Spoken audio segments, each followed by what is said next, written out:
Welcome back to my little channel.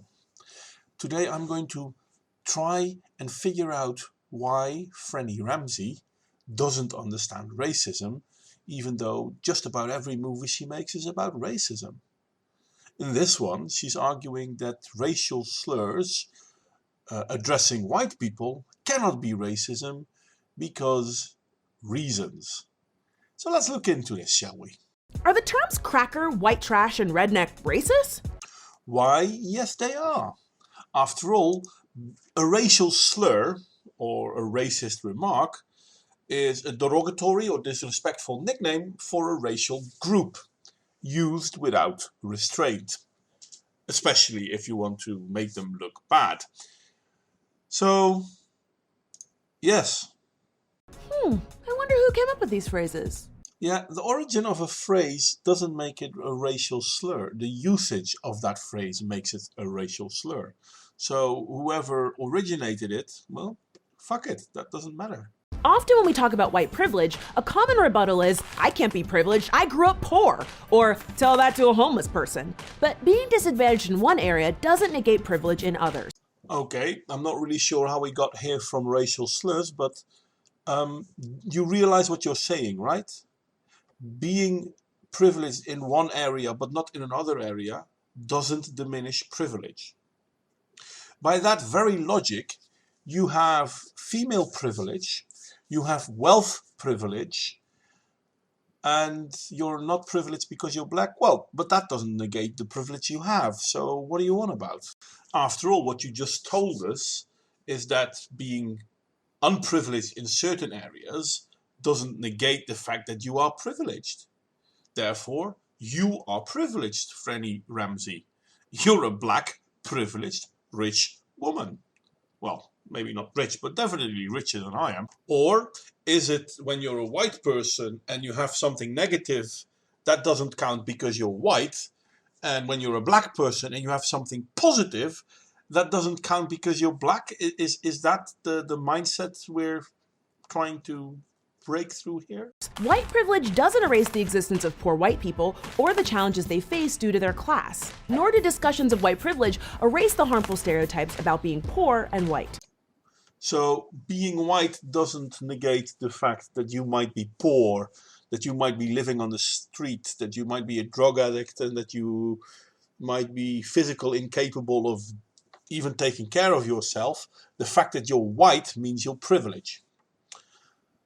And being black, even though you may be among the richest people in the world, or the most outspoken persons in the world, and people will actually listen to you, means you have no privilege because you're black. So a handicapped person living in a hospital is more privileged than President Barack Obama, because President Barack Obama is black and that handicapped person is white. This is what you're saying. And even though you're pushing this story, I still have no idea what this has to do with racial slurs. Take, for example, the terms cracker, white trash, or redneck. All of these terms have been aggressively used by a white upper class to insult a white underclass. While these terms have become racialized over time, they have a classist origin that goes way back. You don't even hear yourself talk. This is beyond. I mean, you must be reading from a transcript somewhere, and your brain has nothing to do with it. You see the words, you speak the words. No connection to you whatsoever. They have become racist over time. But this is the whole thing with racial slurs. Words that once had different meanings can suddenly become racist slurs because of the way people use them. The fact that they use them make them racist. For example, nigger came from the word negro, came from the Latin word niger, which basically means black. No value whatsoever on it. It just means black. So why did it become a racial slur then? Because the way people use it. You can make any word into an insult. Fag, for example. Fag is an insult towards gay people. By the way, it's also a cigarette. Gay. Gay is an insult to, well, gay people. It also means happy. Do you recognize the fact that words can have several meanings, and the meaning of the insult is basically based on the fact on how it is used, not on the fact of what the word is? Do I need to teach you English? Seriously. It's your language. It's not mine. Let's start with cracker. While the best history is always repeat, recent research has shown that in the 1600s, British aristocrats used cracker as a short version of cracked or ale-headed to disparage or people as dumb and lazy. It was then imported to colonial America and used by wealthy elites to disparage poor whites. However, the early Germans said, I should explain to your lord, reported made by crackers. They are lawless and rascals in frontiers of Virginia, Maryland, Carolinas, and Georgia, who often changed their places of abode. Basically, it was a way to disparage people as lazy, lawless, and most importantly, landless, who did a hoity-toity way with same poor. Yeah, sorry I sped up this bit, but I felt I had to leave it in, even though it means absolutely nothing. Yes, Franny, it was white folks being derogatory towards other white folks. I'm not sure why you feel that this is such a great point you made. The question is not the origin of the word. The question is, how is the word currently being used? I know you can answer that, but I know you also won't. Yes, it was a derogatory term from the beginning, and the derogatory term is still a derogatory term, even though the meaning has changed, as, for example, fag and gay. So this term was started by rich white people to disparage poor white people. It was all about them being poor, not about them being white. Hashtag historical context matters. No, I think hashtag dumb blondes aren't always blonde is a better one for you.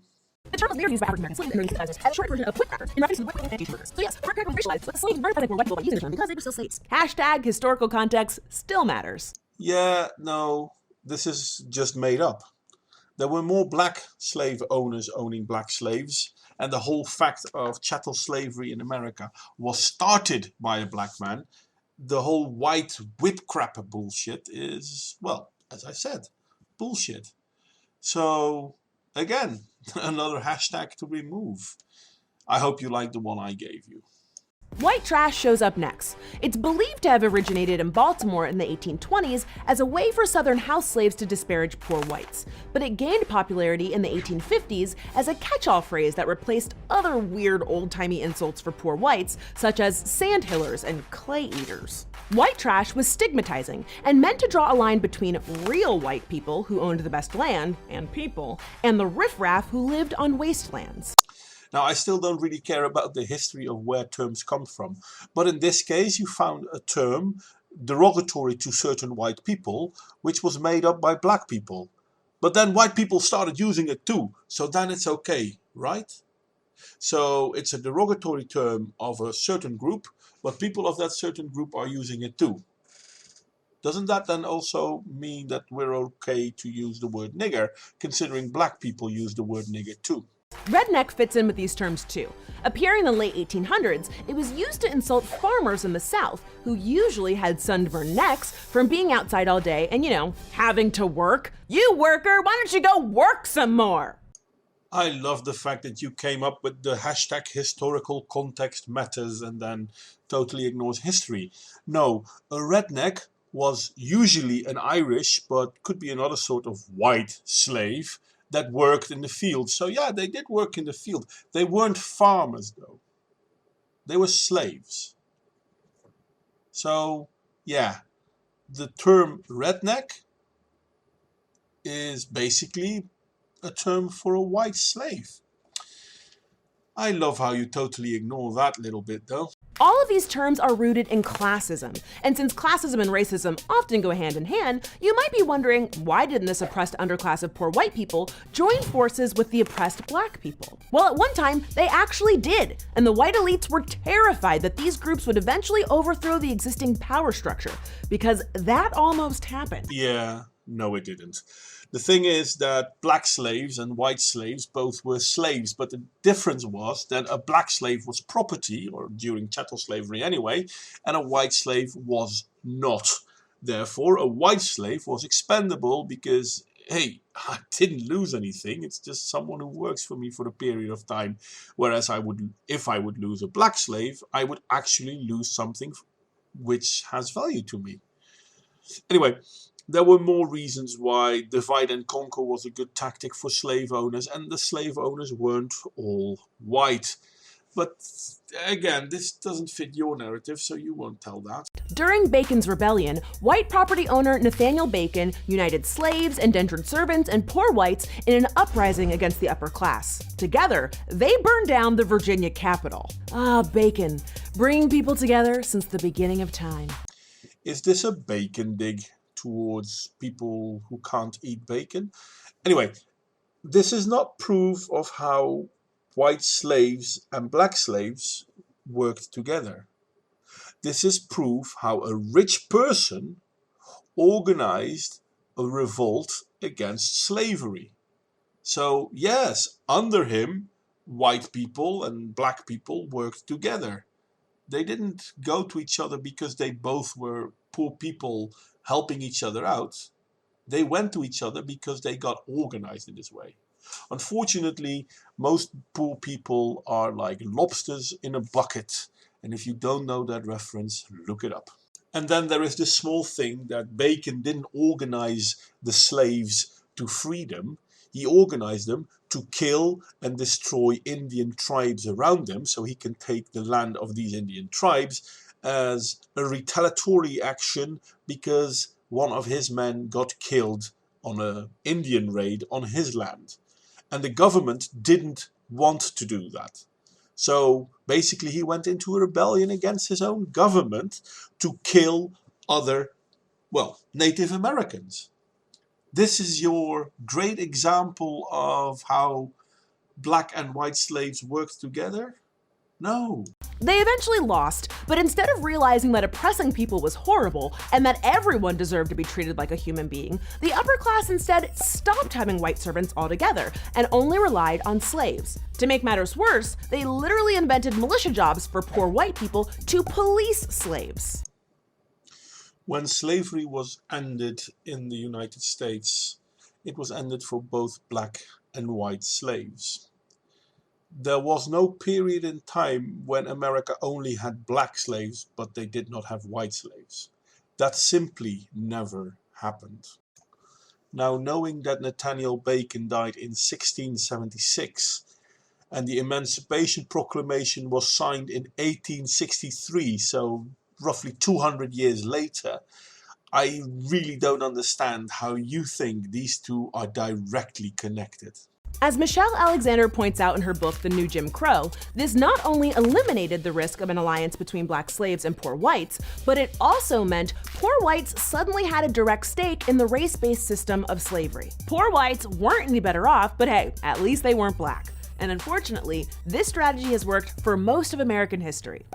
Okay, for everyone who doesn't know who Michelle Alexander is, she is a professor of law and a civil rights activist and writer. Why does this matter? Because it kind of explains why she has the viewpoint that she has. The New Jim Crow is about mass incarceration in the age of colorblindness. Basically what she's saying is that what we saw during slavery, we see again during mass incarceration, because mass incarceration is a new form of slavery. Not that a lot of people get, put to jail because they committed a crime. No, it's a new form of slavery. So yeah, that's about as serious as you can take her opinion. This is kind of like a university professor telling you that there are 10,000 different genders out there and that feminism has done so great for the world and people have done so bad for women and blah, blah, blah, blah, blah. They have a narrative and then they'll fabricate proof. And because they have, this is a professor, so they have some form of status to talk from, they can tell you whatever lie they want. And unfortunately, the New Jim Crow, mass incarceration into the age of colorblindness, says nothing about slavery. But somehow Franny Ramsy here likes to make it sound like she did. Yep. So, first you lie about Nathaniel Bacon and his revolt, trying to make it sound as if poor black and white people were teaming up. Then you lie about when slavery got ended for white people. and then you lie about Michelle Alexander. You really are full of shit, aren't you? You really need to lie to fit your story, because the facts, well, they're just pesky little bullshits, aren't they? They're not true. What you say is true. You really are a liar, aren't you? Yep. Yeah, and you're even pleased with yourself for being a liar. I have a problem with that, I really do. So are terms like cracker, white trash, and redneck racist? Yes, they are, but now you're going to give us a bogus explanation as to why you think they are not. Well, no. They've been racialized, but they're not racist. They've become racialized, but they are not racist. Once a slur has become racialized, so basically only talking about one race, and it's then used to be derogatory about that race, then that slur is racism. It has to be racialized to become racism. If it's not racialized, it's not racism. So I'm sorry, Francesca, no. They were created and used by rich white people to disparage poor white people. Not because they were white, but because they were poor. And while racism and classism often overlap, racial prejudice frequently exists outside of class. Remember, you can change your class, but you can't change your race. The problem with racism is not that you cannot change your race, therefore people shouldn't be racist to you. Racism, as any form of derogatory-ism, is based on stereotypes. But what you're doing is segregating racism, saying certain people can be racist and certain people cannot be racist. You're trying to devaluate the term racist by proving to us that, well, white people can be racist, but black people cannot be racist, even though they do the very fucking same thing. Again, the background of a slur does not make the slur racist. The usage of the slur makes the slur racist. Why can't you understand that? But then, I'm wrong, aren't I? You do understand that. You're just doing this so that you can, I don't know, segregate even further? Yep. Yeah, I thought so. Wealthy and accomplished people of color still encounter racism. Just a few years ago, multi-billionaire Oprah Winfrey was in an upscale shop in Switzerland and was told she probably couldn't afford one of the pricey handbags she was looking at. That's because the shop attendant just saw a black woman in the store and not mother Oprah.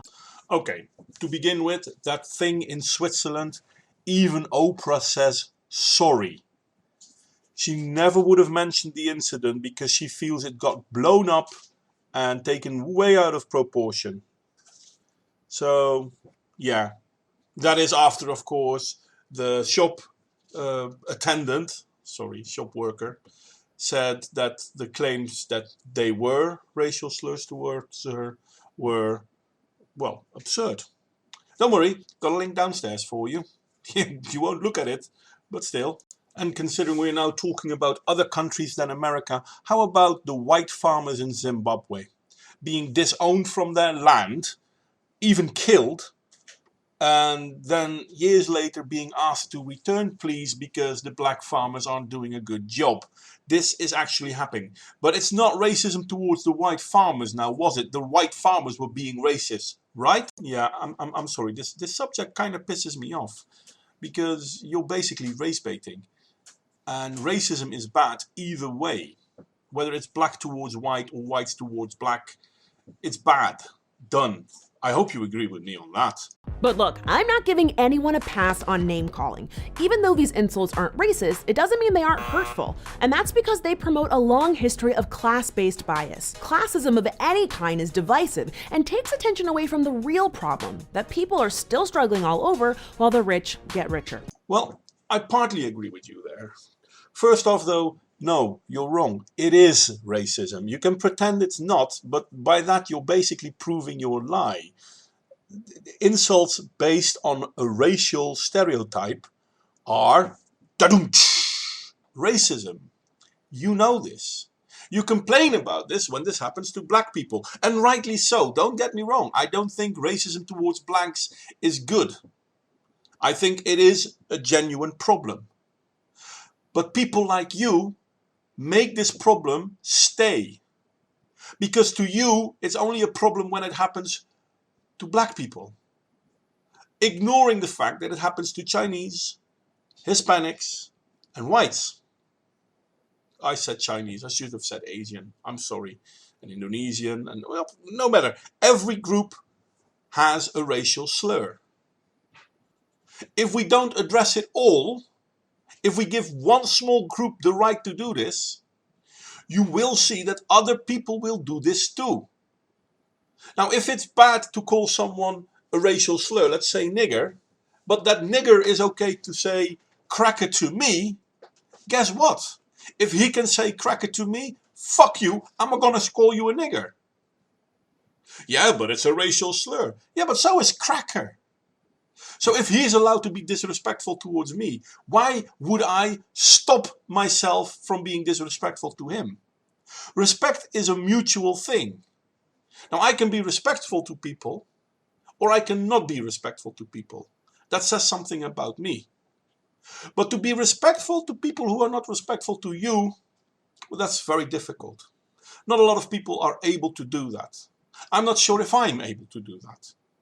But this is what you're demanding. This is what you're doing when you say, well, black people cannot be racist, white people are racist. But the slurs they use to describe white people, well, those slurs aren't racist because once in the back of the history they were used for something else by someone else.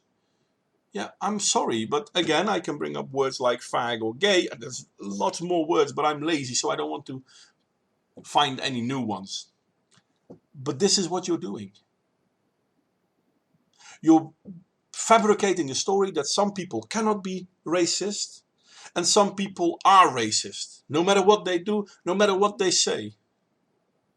Don't you understand that what you're doing is segregation?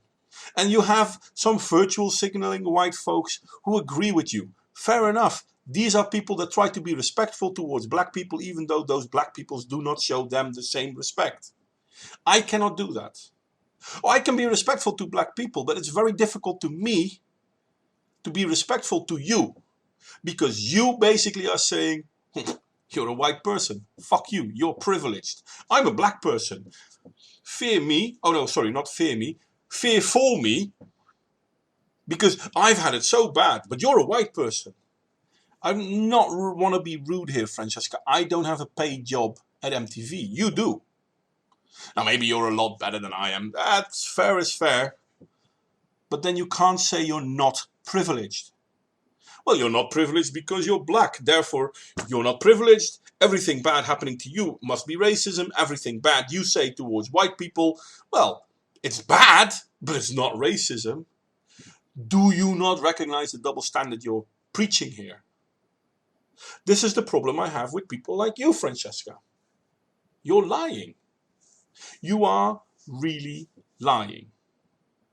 Anyway, I've got to stop because I'm ranting now, and I've been ranting for like 4 minutes and I'm not really responding anymore.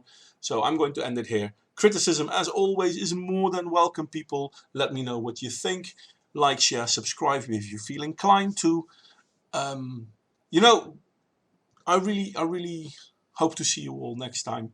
And I'm going to see if I can find a movie from Franny that I can actually enjoy.